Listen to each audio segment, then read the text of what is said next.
बघा, जे कोणी अदानी समूहासाठी आणि जे कोणी मुंबईकरांच्या हातातून घेऊन दिल्लीसमोर झुकवण्याचा प्रयत्न करत आहे किंवा अदानीच्या घशात घालण्याचा प्रयत्न करत आहे, हे सगळे लोक येऊन इथे वातावरण असंच करणार.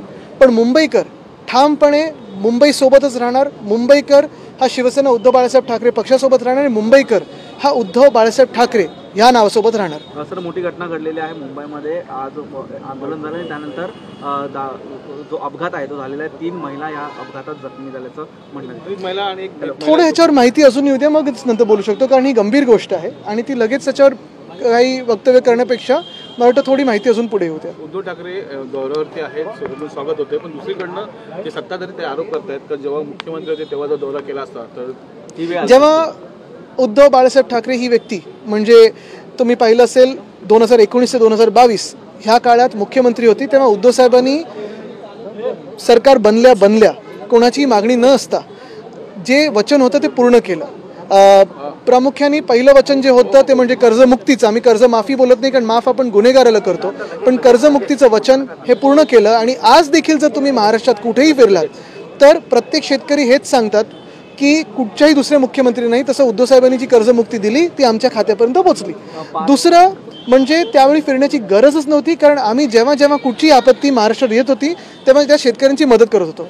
गेल्या 2.5-3 वर्षामध्ये आपण पाहिलं असेल महाराष्ट्रावर अनेक आपत्ती येऊन गेल्या. शेतकरी हैराण आहेत, त्रस्त आहेत, शेतकरी आत्महत्या वाढत चाललेल्या आहेत. मुख्यमंत्री नुसतं गरागरा फिरतात, घोषणाबाजी करतात, पण पुढे काही होत नाही. आता तर मुख्यमंत्री बिहारमध्ये प्रचार करताना त्यांनी खरं महाराष्ट्रात फिरायला पाहिजे होतं. महाराष्ट्राचे मुख्यमंत्री की कुठचे मुख्यमंत्री आहेत? प्रचार मंत्री आहेत का तुम्ही मुख्यमंत्री आहात, मुख्यमंत्री म्हणून काम करा. कधी मुख्यमंत्री निवडणूक आयोगासाठी उत्तरं देतात, कधी मुख्यमंत्री बिहारमध्ये जाऊन प्रचार करतात, कधी मुख्यमंत्री आमच्यावर आरोप करतात, टीका करतात, पण महाराष्ट्राच्या जनतेची जी कामं आहेत त्याच्यावर कधीच बोलत नाहीत.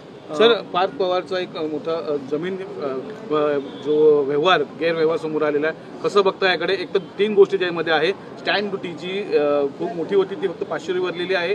सरकारी जमीन विकत घेऊ शकतो का हा एक मोठा प्रश्न आहे. आणि त्याचबरोबर 1800 कोटीची जमीन 300 कोटी विकत घेतलेली आहे. अजितदादांनी एक्सेप्ट केलेलं आहे की ते घर माझं नाही, पार्थ पवाराचं आहे. बघा, याच्यात 2 गोष्टी आहेत. एक, मी ऐकलं कुठच्या तरी रजिस्ट्रार की कोणाला तरी निलंबित केलेलं आहे.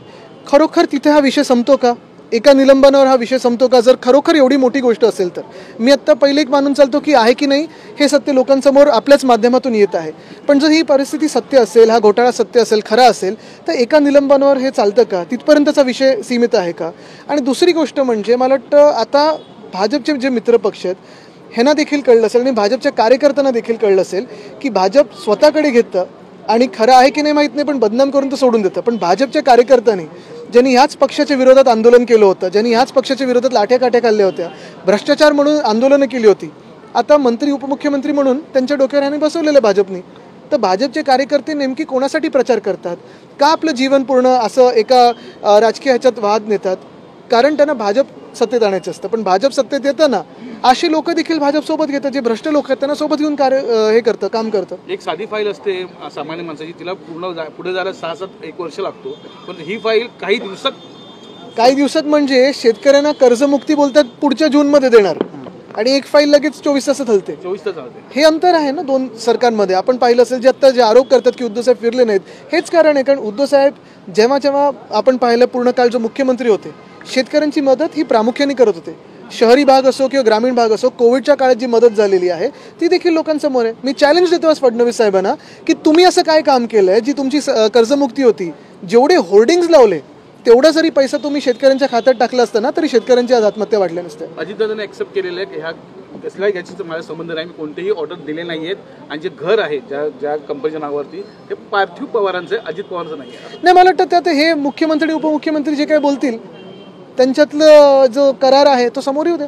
सर, निवडणुका जाहीर झाल्याच्या नंतर अनेक ठिकाणी येथे भाजपने प्रभारी म्हणून नेमण्यात आलेले आहेत. तर एकनाथ शिंदे ठाण्याला असताना आपण पाहिलं तर त्या ठिकाणी गणेश नाईकांना नेमण्यात आलेलं आहे. अनेक ठिकाणी असा जो संपूर्णपणे आहे ते केलेलं आहे. आपण पाहिलं असेल तिथे आमचं देखील पक्ष जोरात काम करत आहे. गणेश नाईकजी देखील तसंच चांगलं काम करत आहेत. महत्त्वाची गोष्ट हीच आहे की आता भाजपच्या कार्यकर्त्यांनी विचार करायला पाहिजे की जे सोबत किंवा 2 साथीदार घेतलेत सगळे जगातले भ्रष्ट लोक हे भाजपचे एक तर मित्रपक्षात आहेत किंवा भाजपमध्ये आहेत. तर ह्यांच्यासाठीच भाजपचे कार्यकर्ते काम करतात का? दुसरं म्हणजे जी वचनं देतात ती सरकारानंतर विसरून जातात. आणि तिसरं आणि सगळ्यात महत्त्वाची गोष्ट, काल आपण पाहिलं असेल राहुल गांधींच्या प्रेस कॉन्फरन्समध्ये आणि त्याच्या आधी आम्ही देखील वरळीतलं दाखवलं होतं की बोगस मतदार, फ्रॉड मतदार हे एवढ्या मोठ्या संख्येने आलेले आहेत की भाजपला असं वाटतंय की काम केलं नाही केलं, आश्वासनं जे दिली आहेत ती पूर्ण केली नाही केली तरी आम्हीच सत्तेत येतोय.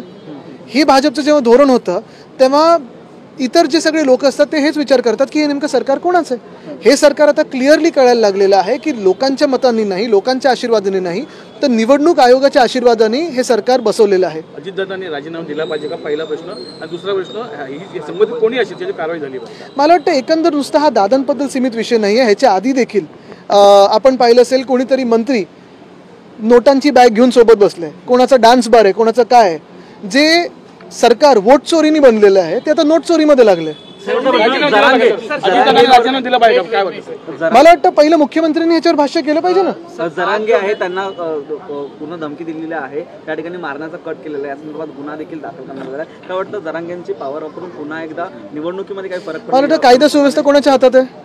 मुख्यमंत्र्यांच्या हातात आहे, त्यांनी उत्तर द्यायचं. हिंदी में जानना चाहेंगे, आज जो लैंड स्कैम की जो खबरें सामने आ रही हैं पार्थ पवार को लेकर, उसको मुख्यमंत्री अजीत पवार ने ऐसा स्पष्टीकरण किया है कि इसमें मेरा लेना देना कुछ नहीं है, लेकिन कहीं ना कहीं उनके बेटे हैं, तो आपको नहीं लग रहा है कि अभी ये थोड़ा मिसगाइड करने की कोशिश की जा रही है? मुझे लगता है पहली बात तो ये है कि सीएम ने इस पे बात करना ज़रूरी है क्योंकि सीएम सरकार चला रहे हैं, उन्हीं के मित्रपक्ष की ये बात है.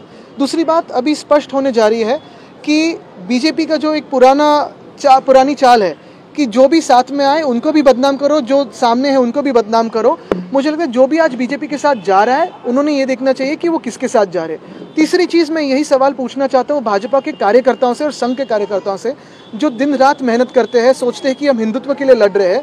असल में वो हिंदुत्व के लिए नहीं लड़ रहे हैं, भाजपा लड़ रही है वो सारे जो भ्रष्ट लोग उनके वॉशिंग मशीन में आए हैं उनकी सफाई के लिए लड़ रहे हैं.